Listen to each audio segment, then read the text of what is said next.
Hugo Clément fait-il dans le sensationnalisme et le catastrophisme? C'est en tout cas ce dont l'accusent des glaciologues après son enquête sur les glaciers. Prends un café, je t'explique ce qui lui est reproché.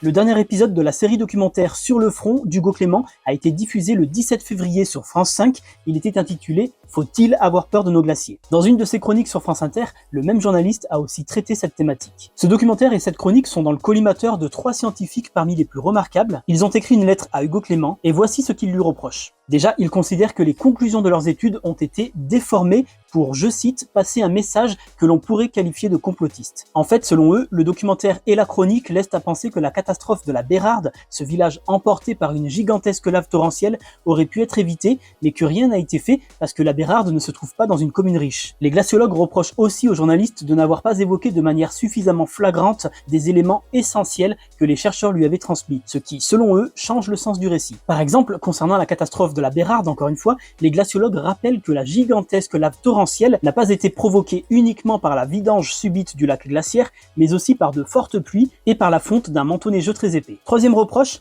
prétendre qu'il aurait été facile de mettre en œuvre la vidange de ce lac à titre préventif est arbitraire et purement subjectif, c'est ce qu'écrivent les scientifiques, toujours au sujet de la Bérarde. Ils expliquent en fait que ce lac éphémère apparu en 2016 se vidange naturellement chaque printemps sans causer de dégâts et que la commune n'a jamais émis d'inquiétude à ce sujet. La production de Sur le front, Winterprod, se défend en assurant que ce documentaire a été validé par plusieurs sources scientifiques et qu'il n'y a aucune omission importante et aucune erreur factuelle. La rédactrice en chef adjointe se dit d'ailleurs ravie du débat suscité par le documentaire car elle espère, je la cite, que cela permettra d'améliorer la surveillance des lacs glaciaires. Et toi, tu as regardé le documentaire d'Hugo Clément? Tu en penses quoi?